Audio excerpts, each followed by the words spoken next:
happening, everyone? We are back for another show. Never hash, hashtag never not streaming, like never selling, never not streaming. I was gonna do never streaming, but that's definitely not the case.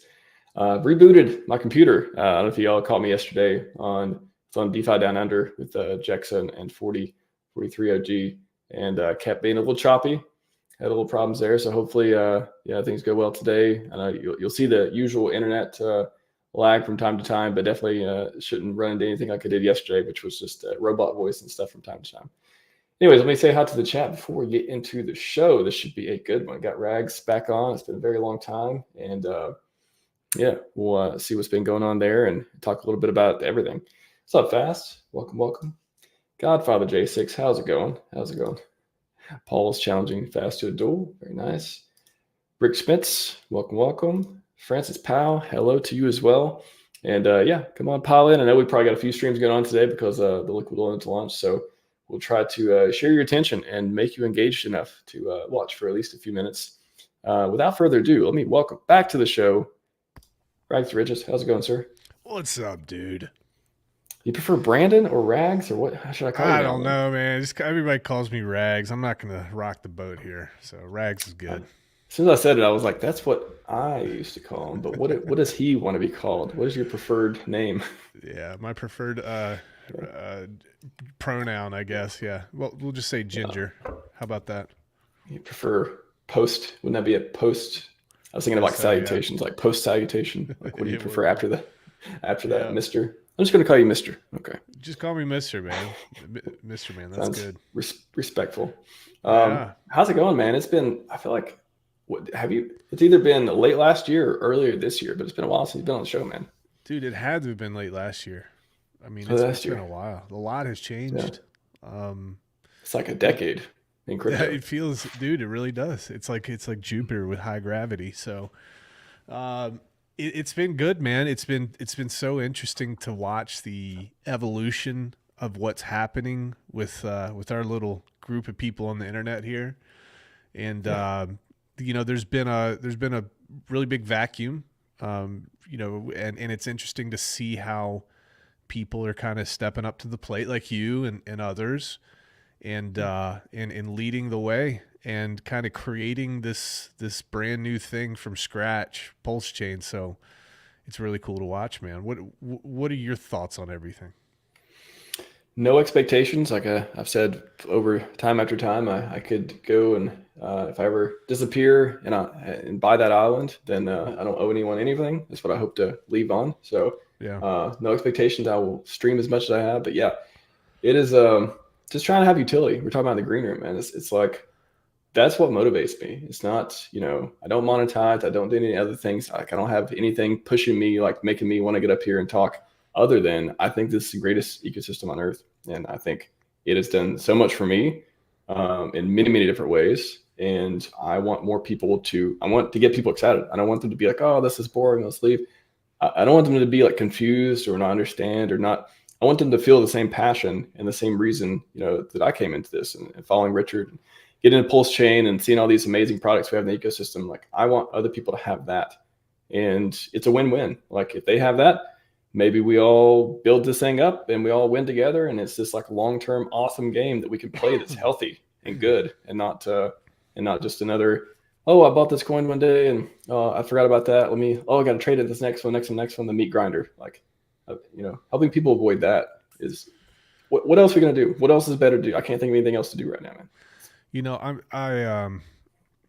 I'm you hear about like near-death experiences, right? And they're in the operating room and then they fade out, their pulse stops, and then they raise up and then they go to the spirit in the sky. That's what you hear. Well, some people, when they talk about that, they say, I thought about where I was back on Earth and I tried to remember my family and I tried to remember the people that I loved. And I couldn't quite remember them. It was like it was so distant. It's like I was actually at home now. Instead of home on Earth, I'm at home up here. And it's kind of interesting for me because I liken that to my experience, which is, I was involved in crypto going back to 2013. And now that I've gotten into, initially it was Hex and then just pushed PulseChain. it's like I don't even remember what the other stuff was like, man. It seems so foreign to me and so distant to hear people talk about cryptocurrency outside of PulseChain and outside of Hex and outside of these people. It's just so odd, man. It's so weird. I don't want to do it any other way. I want to be around the people that I'm around. I'm not going anywhere else. So it's very enlightening experience, I guess, this entire time. We're just so different than everybody else in a really good way. And it's not, you don't even say that because, oh, you're in this bubble, you just like focused ahead, you've just been here, you never went anywhere else. This is a common theme against from everyone in the community, I think, of just we are different. Like we are different in so many of the good ways that other ecosystems don't have. And it's almost like you say it so much, it's like this just assumed thing where like, oh, of course we're different. Everyone wants to think they're special, all this stuff. Go to another ecosystem and look and see what they're doing. Do they have 100 and some streamers, or 140, 180, whatever number you want to use? Do they have, is their founder this guy that we have, the genius billionaire guy? Do they have a founder like that?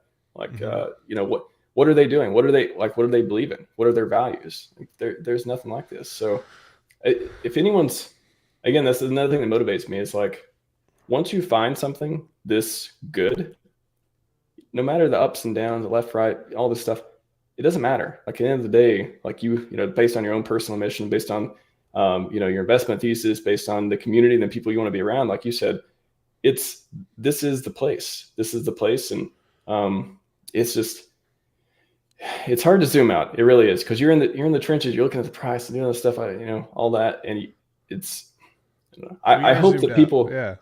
I hope that people don't, in a few years, whether they're still here or not, I hope they don't, regret or be like, I wish I would have did more here. I wish I would have spent more time with these people. I wish I would have, participated more. Like, I don't want to have that. I don't want to look back and be like, I could have did this more thing, but I didn't do it because, I thought something else was more important.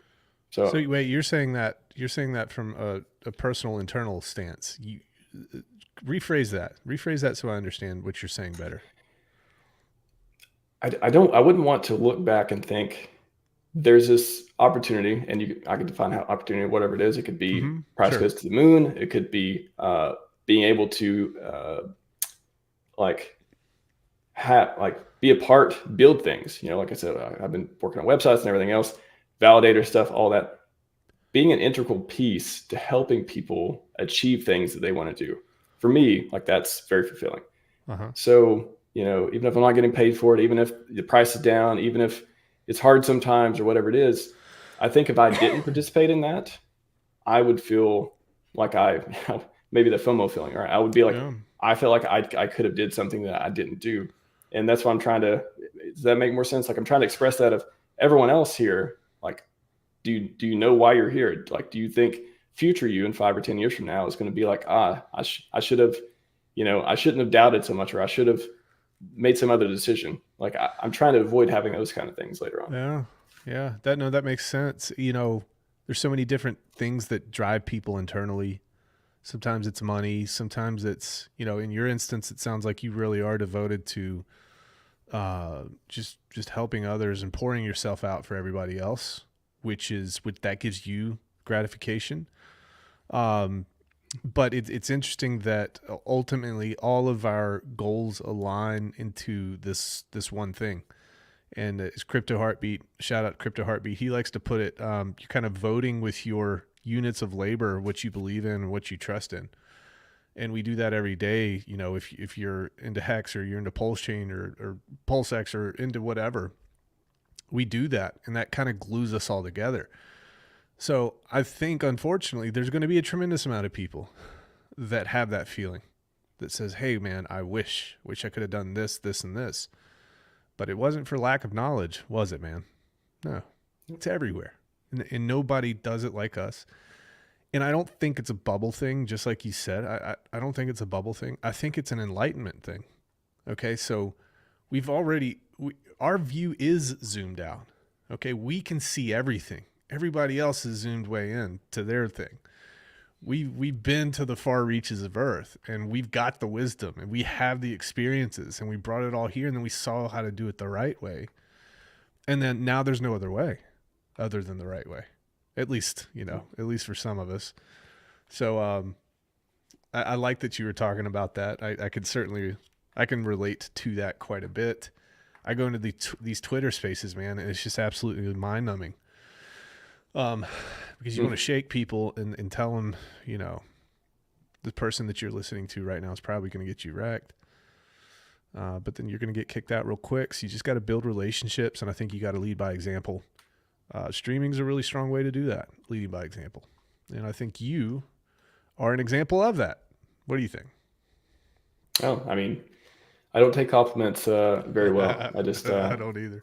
I try to just be like, I mean, it is a good way to kind of reflect and be like, I don't know, I almost tweeted this once. I was thinking, when you wake up in the morning, what, like, if you really love this ecosystem, what have you done for it? Mm-hmm. Like I think that's a good thing to ponder sometimes. And that's not, I have no expectations for anyone to do anything for me or anyone else ecosystem. As a self-reflection though, that is something that if my words say I want to help, and my words say I want to build, and my words say that I want this to grow and blossom and protect it and all this stuff, and I don't want it to go away, what am I doing to back that up? And some people, I mean, everyone has their own talents. So thinking about how to do that and within your own abilities. And some people push it hard, man. Like sometimes you need a break. Sometimes you are going in a direction where it's like, I'm tired. This is, not good for my energy, not good for my family, not good for whatever. And so taking a break, a lot of people take a break in the bear market, whatever. Totally don't hold them against it at all. Like totally fine. I want them to come back. Hopefully, I mean, if they want to, right, come back even stronger.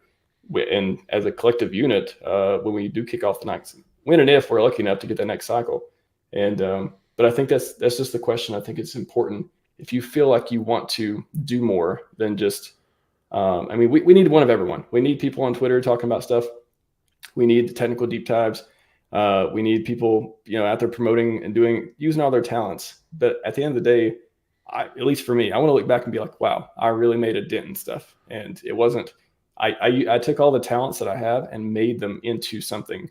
Like I made an impact rather than just, all the fluff of, oh, look, I don't want to have a resume. Like maybe it's the best way to look at it too. I don't want to be like, here's all the things I can put on my resume. I want to say, here's the things that happened and I was a big part of it, or I was a part of it in some way. Yeah. I think we were talking about this in the green room, and during this bear market, I saw so many people just crumble into pieces, man. And I made a tweet a while back, and I said, if I could score one win, or if I could define success in a bear market, that's keeping my dignity at the end. Okay. By the end. Yes. So I'm sitting back and I feel like I'm born as a content creator. I'm born to operate in a bear market. And that's because I feel like the harder things get, I'm not, I'm susceptible to doubt and fear and everything else. But the more hard things get, the more I react in a galvanizing way. And I felt like I served a really important role. I feel like you served a really important role in the bottom of the bear market, man. And it's been a long, brutal bear market. And a lot of people, really proud of a lot of folks, man, because they all stuck around too. We see some of the same faces every single day in and day out, supporting our streams, doing this and that. And we all hung together. And this is now a badge of honor for us, man. And you're right. For me, it's not a resume thing. I think content creation, generally speaking, is a way for people to seek massive amounts of validation. I don't think that that's necessarily a bad thing, because it's just kind of a beneficial side product. But at the same time, man, it really, really helps. I think it helps people more than we know and understand. And also it helps us that people show up. So it's like, it's a positive feedback loop. We're all feeding off each other, and we're kind of growing and we're connecting. And this is that connective tissue that we have to have as a community, PulseChain, moving forward, because we don't know what the future looks like. This could get a lot worse before it gets better. And that's not a reality that people like to hear, but that is definitely a potential reality. So what's this going to be, man? Are we going to chop sideways for years and years and years before we have our moment? Are we going to be ready for our moment? I think we will. I think that the people that will, be left hanging around making content, They're some of the best in the business. And that is if we don't find success quickly. If we do, it's a whole different story, and everybody apes in, and we're happy. Okay, we're sipping champagne here, so we'll see what happens, man. Yeah, you just made me think of too, just the different. It's really hard to not just. Okay, I guess I could maybe bucket it in 3 different categories where you have people, and again, all these people are important. There's nothing wrong with them. Just the general categorization.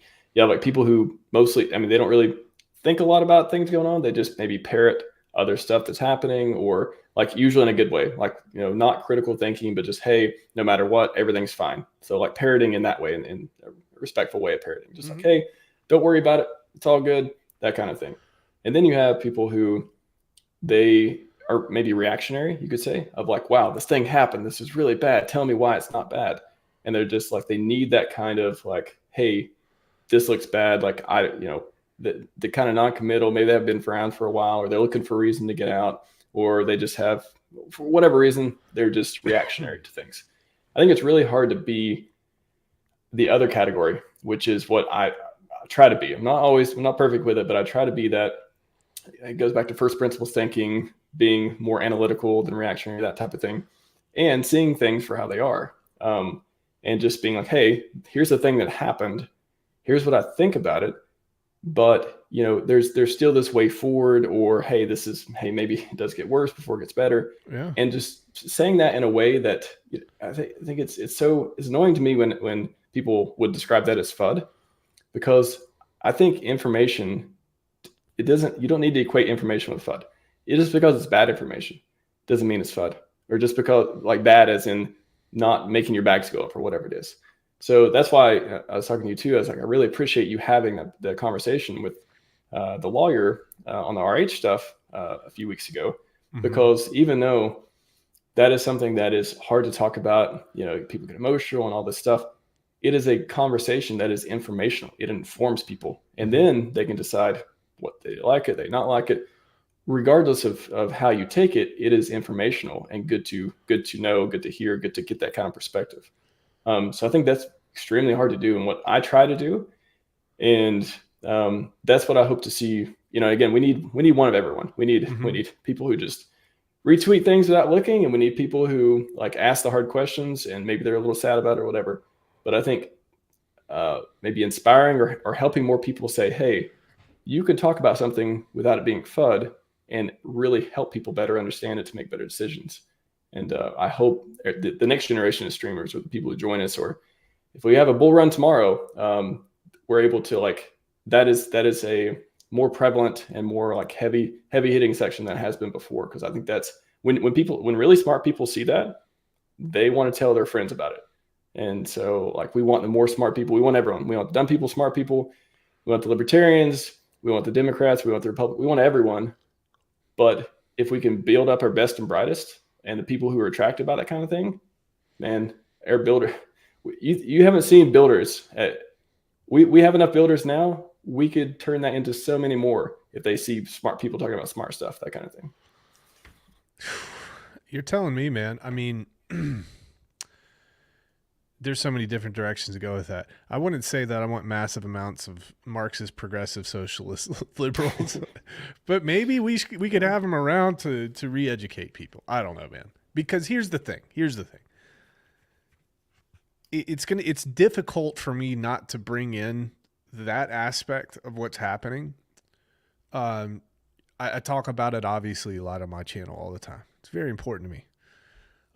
Do I want to bring that to everybody else's channel? No, out of respect to them, not necessarily going to. But right now, we are living in a massive transition period that truly hasn't existed in American history, in my estimation. I think that we are very susceptible to bad things that are happening around the world. I think that there are bad actors, both externally and internally, that are really trying to hurt our way of life and hurt our ideals. And they're trying to hurt our way of life and ideals because it represents a threat to the way that they want to do business.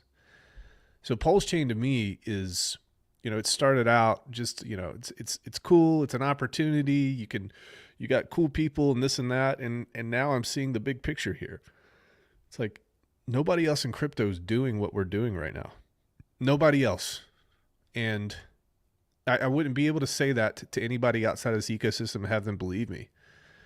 But Richard's actions speak much louder than his words, in my opinion. His words hold a lot of weight, but his actions hold much more weight. And he is focused on decentralization. He is focused on the true principles of what Satoshi wrote in the 2008 white paper. He is focused on helping change people's lives for the better by fighting directly with the government. That's what's happening right now. Okay. And a lot of people want to go about their daily lives. They want to think that this isn't a reality, and it is a reality. And we have to face that reality. And I think my content creation thesis and the way I go about business, which is very similar to yours, is I'm going to tell people the truth. And then I'm going to tell people my opinion, just like you said. I will give them the bad side and I will give them the good side. I believe in people's ability to make decisions for themselves if I give them the information in such a way that is truthful, honest, and trustworthy. I wish we had more of that. I don't trust somebody who doesn't give me the bad news. I want the bad news too, right? When they only give me the good news, I'm super skeptical. So this all ties together where PulseChain is something that's extremely important. Content creators are extremely important. We are setting the foundation. We're setting the culture right now for the next wave of folks that come in. And I'm excited. And it's going to be, there's an ebb and flow to this. There's going to be content creator wars, and then we're going to all make up because we're going to get into a bear market again. And then we're going to hate each other at the bottom of the bear market, and it's human behavior. So we'll keep moving forward though. What do you think about, you talked about Richard and what's going on. I always go back and forth about whether I believe at the end of this, will we have set a new precedent for crypto, for legislation? Like, will it be taken, like, he tweets about all these different things, but when you look at it face value, you're like, okay, technically that sounds interesting, but is any judge or legislator or otherwise going to go for that kind of argument for this or that? But I feel like he's building up this database, like this pool of information to be like, here's every single defense in the name of crypto, not just Hex and PulseChain. So here's every single thing we have. Why can't one of these, at least one of them, maybe all of them, why can't one or more of these be what needs to be accepted, become case law and otherwise, to set crypto up to remain free and to be out of the hands and not kill DeFi and all this stuff? Do you think that it's going that direction, or is this just a way to protect our ecosystem in general, or is it a win-win? Like, do you think both of them are going to happen? It's hard to define. It's hard to define success with all this, dude. It really is. It's because the people that are in charge of the system right now, I think that for the most part, we're zoomed in way too far. We see just a couple pixels, but if we zoom out and see who's really pulling the strings here and who's really against decentralized finance and who really wants the market to themselves, it's a massive uphill battle, dude. It's like everybody, all the crypto bros, they talk about, we're going to destroy BlackRock, we're going to destroy JP Morgan, we're going to destroy Citibank and BNY Mellon and all these folks. But you're going up against the best capitalized corporations in the world, some of the oldest financial institutions in the world that have accumulated the equivalent of hundreds of thousands of years cumulatively among everybody over the decades of wisdom, and they exist to extract value. They exist to gobble up power. So then the question is, who are we? It's a David and Goliath story, except Goliath is much bigger and David is an ant. So who are we? How can we overcome this? Well, here's how we can overcome it. We are human beings. And you can't snap your fingers like Thanos and make us go away at this point in time. As long as we have a voice, and as long as we can get together, and as long as we can vote with our units of labor towards PulseChain every single day, as long as we can show up to RHMax's streams, and as long as we can tell truth and continue to accumulate people, there's a chance they would want us to go away if they had the opportunity. And if there were no laws and there were no boundaries or barriers, they would make us go away, but they can't. That's our chance right now. What is Richard doing? I think that Richard is a very, very good marketer, and I think that a very strong play for Richard is to drag out martyrdom for as long as possible. I think that's a very, very strong play, because you look throughout history, and you look at what happens when you have somebody elevated to the level of martyrdom. It doesn't mean death, but it can mean suffering.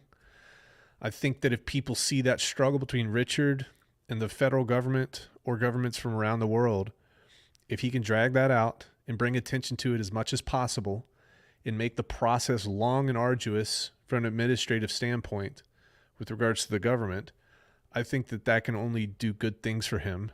And I think that that kind of forces attention upon our cause as well, because it forces these people to talk about this. Precedent's going to be set with Hex, PulseChain, RX, PulseX.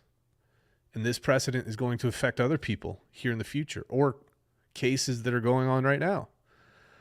So it's hard for me to think that this case law and this accumulation of everything is going to make a major effect now in the short term, potentially in the medium to long term after things shake out.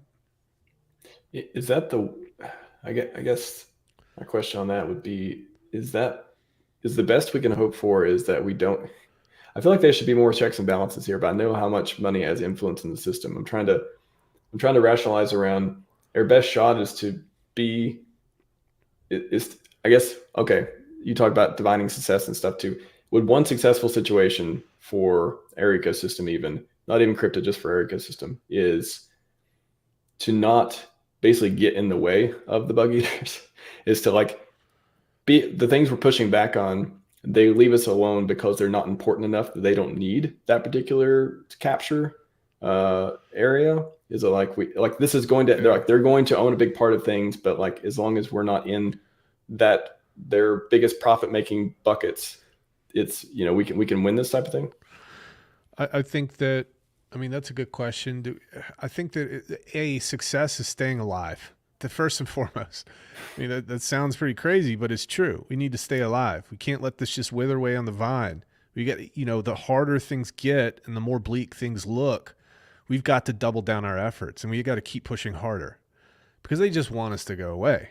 Okay. So I think part of that is reflected in the strategy of decentralizing and these websites up and doing all that. So I think that's what we're seeing there.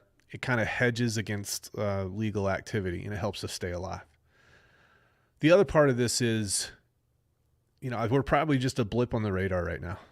As much as people like to hype things up, I think I'm talking about through the eyes of big institutions. Since we're not playing ball with these folks at the genesis of our chain, then we're not really on their radar. They're not looking at ways to extract value from us. They don't believe us. This is how these folks operate. They're not going to get involved in this for 5 to 10 years, just like they didn't get involved with Bitcoin for that amount of time, or they didn't get involved with Ethereum for a long time either. So we're kind of in our proving grounds right now. I think we're setting the foundation pretty strongly though, because we're community funded. Hexicans made a lot of money, and Hexicans are building out PulseChain right now. It's a self-funded community. That's huge, because you really do have so many strings attached when you take money from others, when you're setting up a layer one, tons of strings, because everybody wants their money back. So I think to define this for you, I think we need to stay alive. We need to do everything to stay alive, regardless, of RH's system. We're just kind of taking this baby and we're going to make it our own. And everybody wants RH back. I'm not saying that. But we have been pushing forward very, very strongly, and I think we need to continue to do that. Is the biggest risk on people's mind, I guess the imaginary horrible, if you will, is it that all the money people put into this ecosystem, Hex, PulseChain, PulseX, community projects, whatever it is, that it just, instead of going up, it goes down, or it goes to, near zero, all that stuff? Is that in the back of everyone's angst and frustration and fears? Is that like the main thing of like, wow, did I just buy the wrong crypto? Yeah. It's pretty, I think so, right? Because it's not just that you bought it. It's you told 20 people as well. So you're feeling the heat from those people too. And that might not represent everybody, but it's certainly going to represent, I'd say, out of 10 people, 5 people on board with somebody else during the sacrifice phases, right? Or Hex. Hex is on the legal paperwork from the SEC, and PulseX and PulseChain and RH. So I think that there's just a lot of those sorts of feelings. It's almost like people are getting shamed on a daily basis, and they feel bad, and they didn't set people's expectations properly.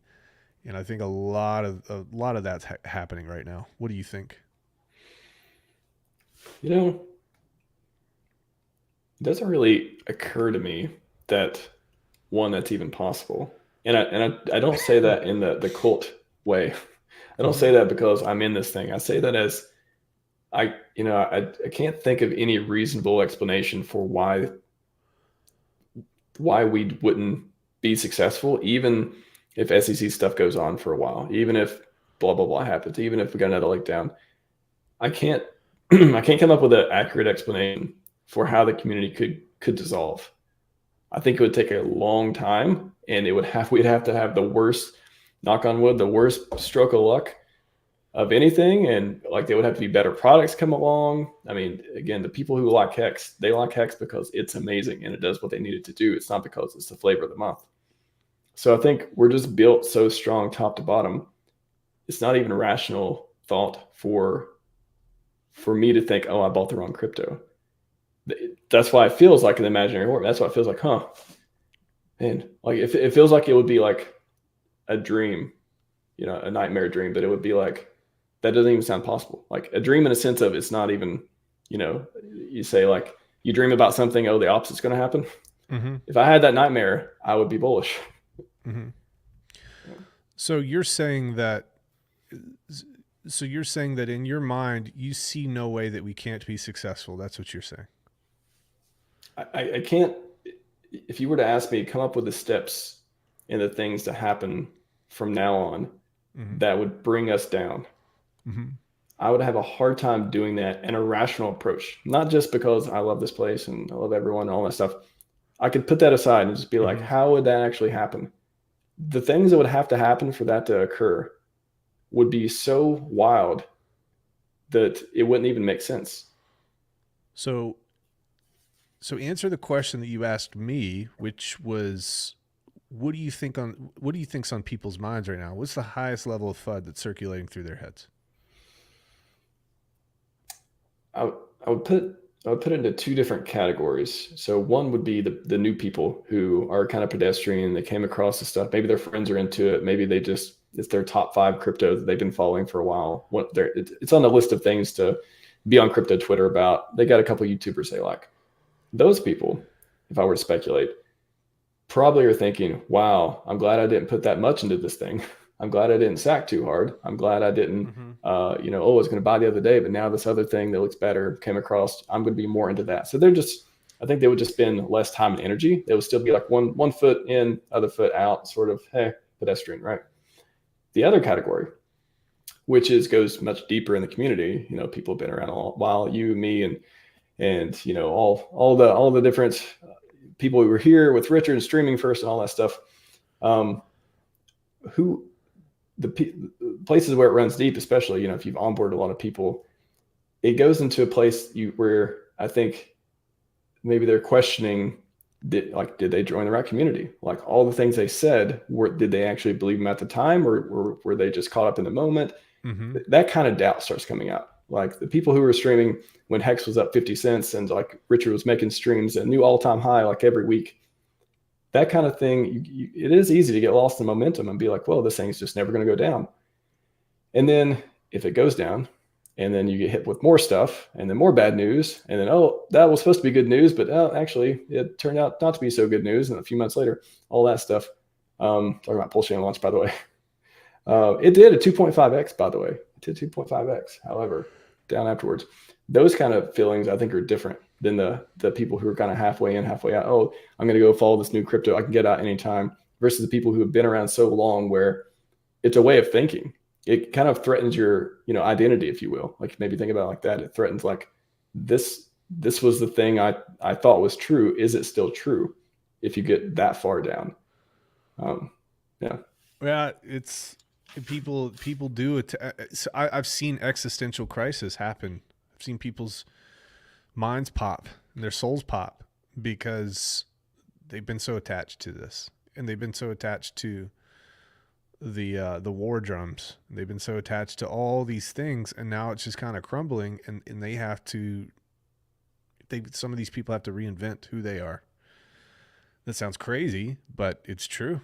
It's true if it's crypto. It's true if it's you see all these people crying on election days when their candidate doesn't get in, and that's because they've attached their entire identity to that.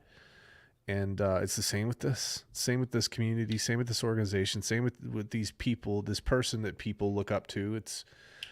That's how it goes. So yeah, I can certainly agree.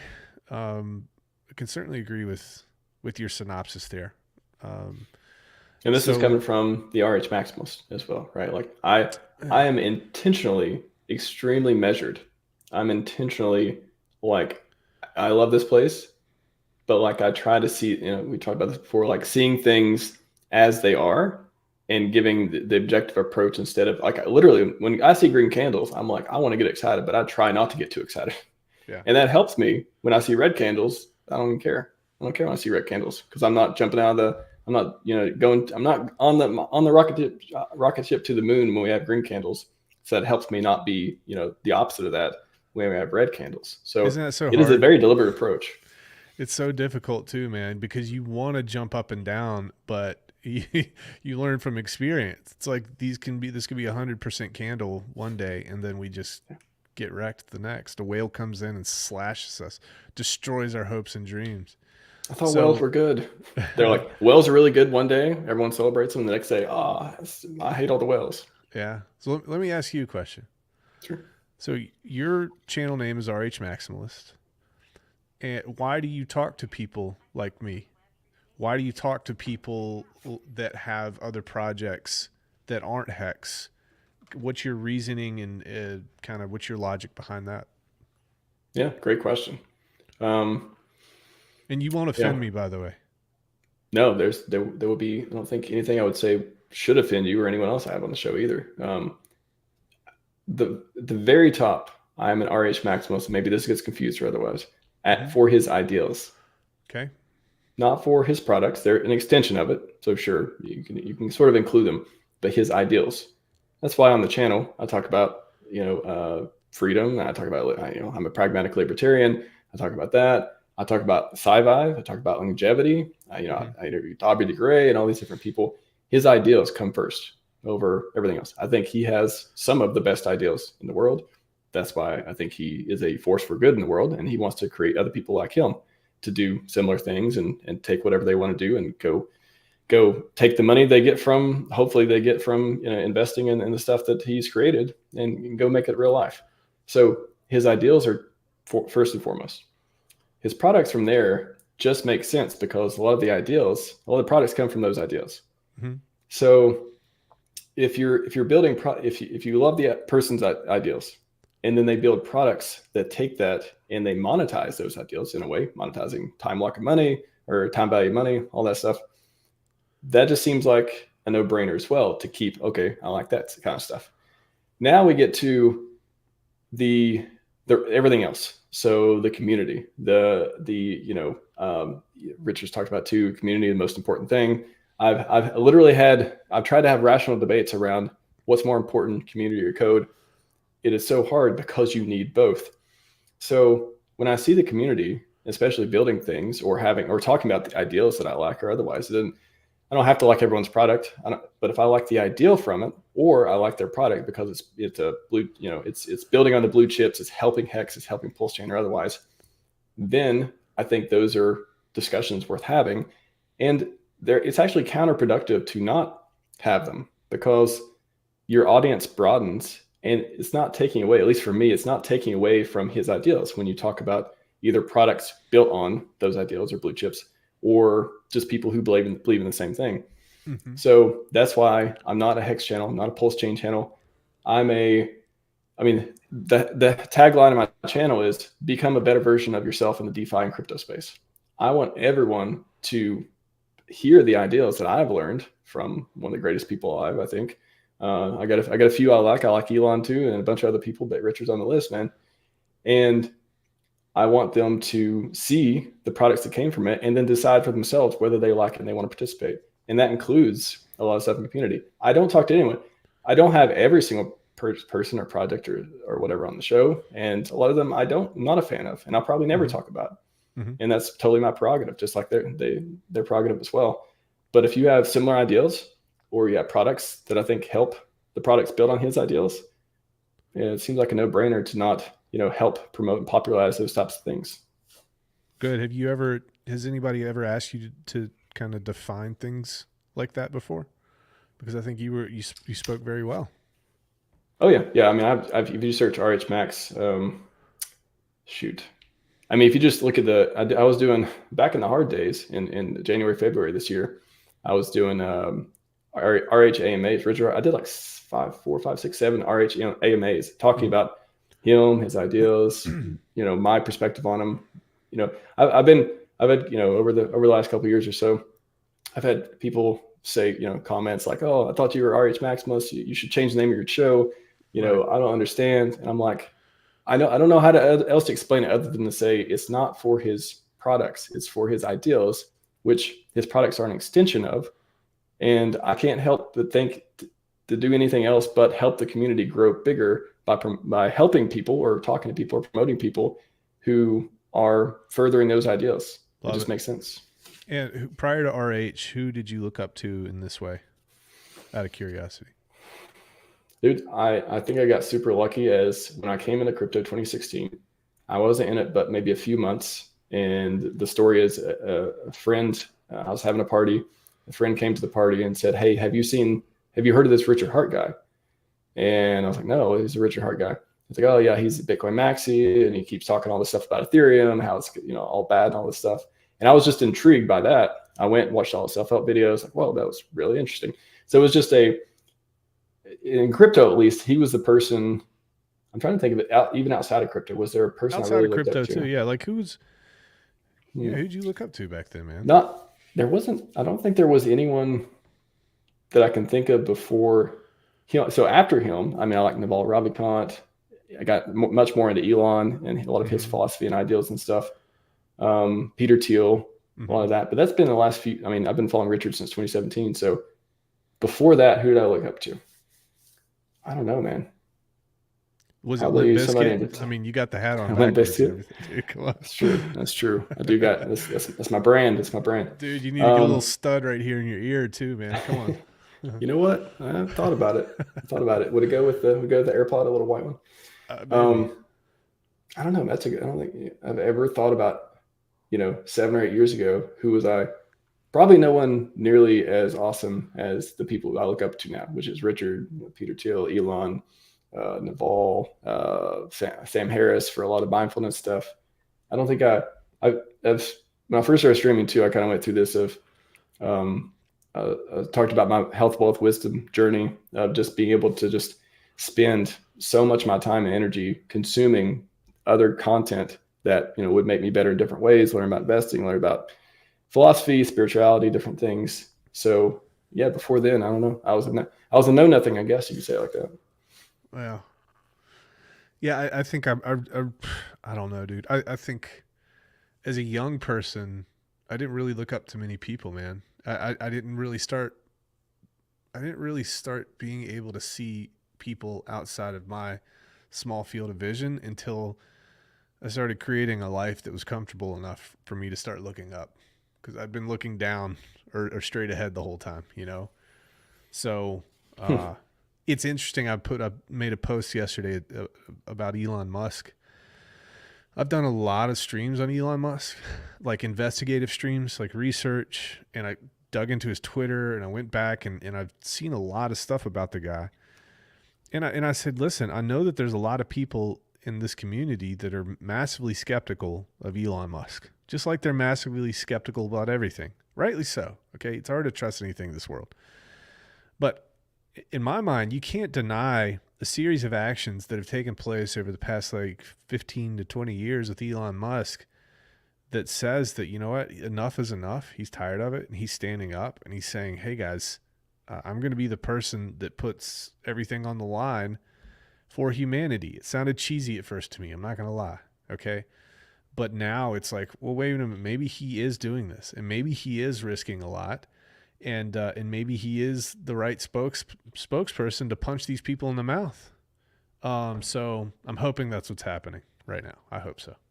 Dude, that's what, if I were to imagine the ideal billionaire, that's what they would be doing. They would be, it's almost like this. And again, I don't expect anyone to do self-sacrifice or do anything for me or otherwise. But I would think, if I were to describe who I would want our richest and most powerful people to be, the people I would want them to be, the things I want them to defend and sacrifice for. Otherwise, he embodies so much of it. I mean, it is. We could go into the free speech issue, or you know, all the other things that he's doing with electric cars and just moving humanity forward in so many different ways. But that's my kind of billionaire. That's the people who have power and use it to literally make the world a better place, be a force for good, whatever you want to call it. You may disagree with how he's doing it, but those are the kind of billionaires we need. And I think I don't know, he's on a playing level, a playing field of one. Like there's no one like that guy. And I think we're gonna appreciate him much more later on. Like right now, everyone's just like, I hate all this stuff. Oh, he said this again. Even if you support him, you're kind of like, oh, that's interesting. Why'd you do that? Or why? Unforced error here and there. But like later on, I think the history books will remember him well, for sure. Yeah. I'm much more lenient now in terms of like, I think I have a pretty good understanding of who he is. There's a lot of things I don't agree with about how he does business and some of the things that comes out of his mouth. But the most important things, I mean, free speech.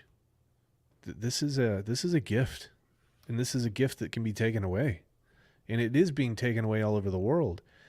In fact, even some of the information that came out this week about all the departments within the United States government and the UK and other places that are the misinformation departments, like that's scary as heck. And They say we're trying to do this because there is so much hateful misinformation out there. We need to create systems and put systems in place to make this better. Okay, let's take that at face value. Let's say that their heart's in the right place and they're doing that. You know, it sucks. People die, new people take over. The same systems that are put into place now to help, if you're taking it at face value, will be used and weaponized against us in the future. 100%, 1 million, 1 billion%. And these people they're so short-sighted. They don't understand that history doesn't begin and end when they're born or they die. So that's kind of what we're dealing with right now. Yeah, and I love the perspective. Yeah, yes. Shout out to Elon. That's the perspective too, that you don't have to agree with what everyone says, everything that a person says in order to like or promote them or whatever.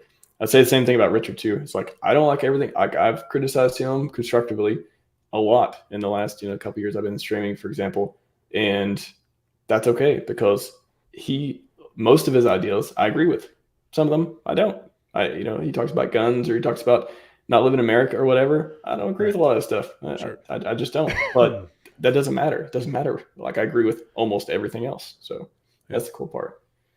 I would be remiss. I know we got to wrap up here, but I would be remiss, especially having the title, if we didn't cover liquid loans real quick. Yeah. Just want to tell everyone, Rags is on board to give you the link. It is go.liquidloans.io. Have you been there yet today, Rags? Yeah, I've been there a couple times here, getting some notifications here. It looks like they've got close to 3 million USDL now, I guess, Wow. which is pretty interesting. Yeah, I was looking at the APRs and stability pool and the staking pool. Yeah, I saw the tweet about 1 million USDL minted. Another thing too, everyone, neverselling.io. Do not go to any other website but that. Don't be Hopefully freaked everyone out is, when you get there.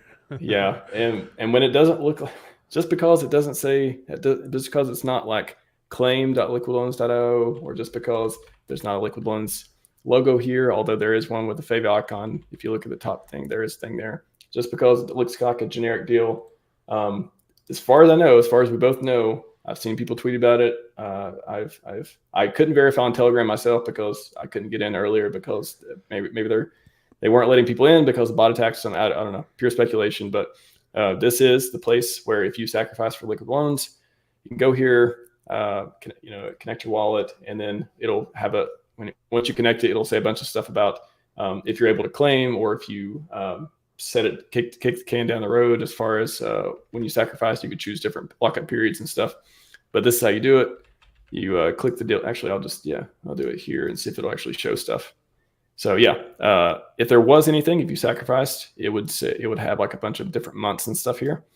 And if not, maybe you connected the wrong wallet here too. So neverselling.io. Do not go to any other website except that. That appears to be the official one. And if you want to use it and you have your loan, or if you want to take loans or whatever, I'm sure there'll be plenty of people doing tutorials and going through the UI. And if you want to stake your tokens or trade them or otherwise, lots of different ways to do that. Analytics. I wonder if it'll. Did it tell me? Oh, maintenance. Okay. I thought it would give me like some stuff here, but maybe that's not enabled yet. Liquidations. Interesting. Okay. Risky vaults.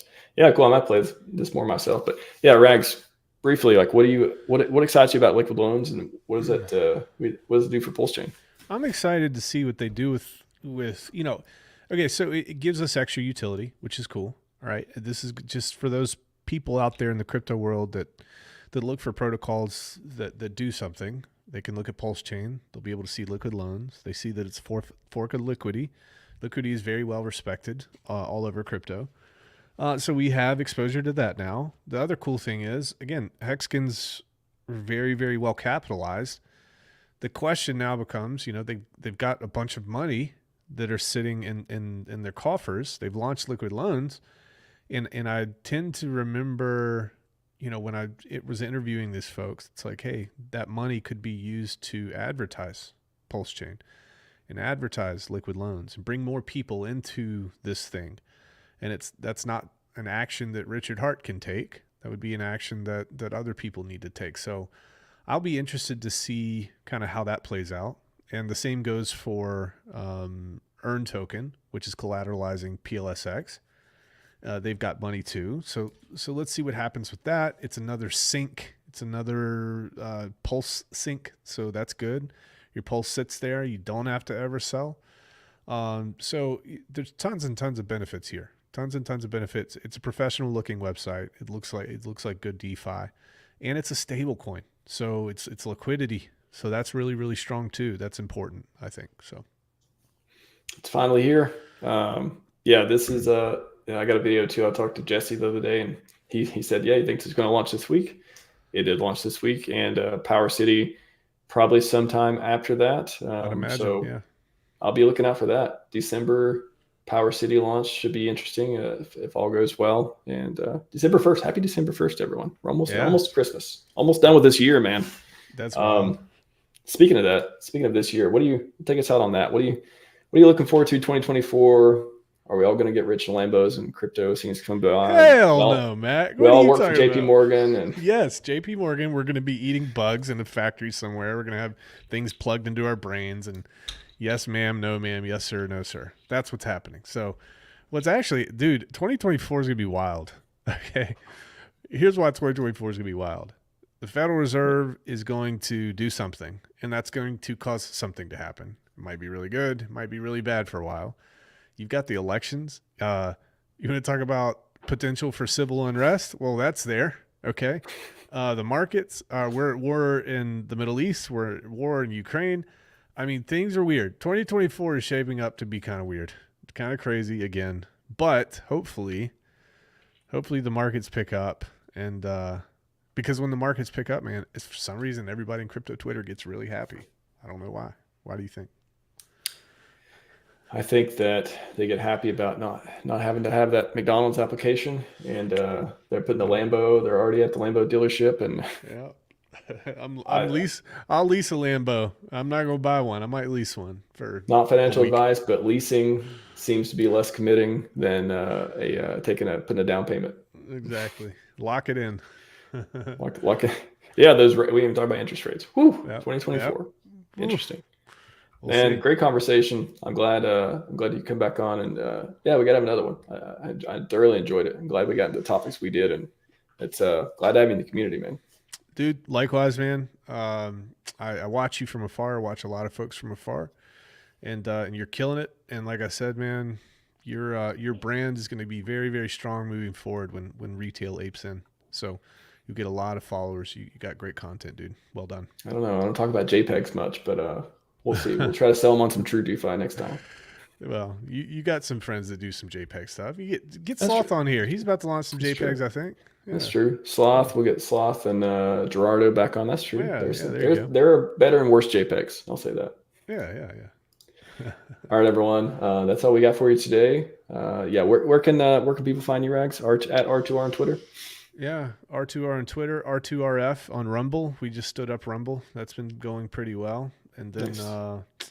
At R2R on YouTube. That's me. Sweet. Yeah, that's all we got for you today. Liquid Loans launched, in case you just missed it. Rewind there, and let's see. Tomorrow is Hex's birthday, by the way. Yeah. Tomorrow Hex turns 4 years old. I got a special guest coming on tomorrow, and to talk about birthday stuff, and then they'll have a local meetup as well, because Hexicans get together and they get free t-shirts, dude, as well. Why don't you shill that real quick? I got some of my people in here. Which one? Meetup. Oh, meetup. Oh, local meetup. Yeah. I mean, if you're in the Seattle area, there you go. Just at me, and I could give you the information for the Telegram. There's a Telegram for local ones. So yeah, if you're in Washington State, let me know, because we got quite a few people around here, and we try to meet up pretty regularly, pretty much monthly or every other month has been. So fun events, dinner. We went indoor skydiving. We went bowling. Let's see what else we did. Did a bunch of stuff. So you got to pew, man. Go pew-pewing, dude. Pew. Yeah, that is true. That is something that is fun, and lots of people like to do. That might be an event, actually. It looks good on camera. That or Top Golf. Oh, Top Golf. Never mind. Pew. No, Top Golf. Now, if you could pew at Top Golf, that'd be pretty. Interesting, man. Hexico. If we could get a Hexico, if we get like a 100-acre land of middle of nowhere where we can put up our own little Top Golf course, have a range. Have little cabins and stuff. That'd be pretty cool. I like that. That's Hexico, right? We got to get that going. We could make some cool like physics content if we had a lot of land and some golf balls, and we could do all sorts of cool things. So you're definitely going to start tokenizing that immediately afterwards. Somebody's going to come up with a protocol for that. Right. All right, everyone. That's all we got for you today. Scivive and 5555. We are out. Buddy.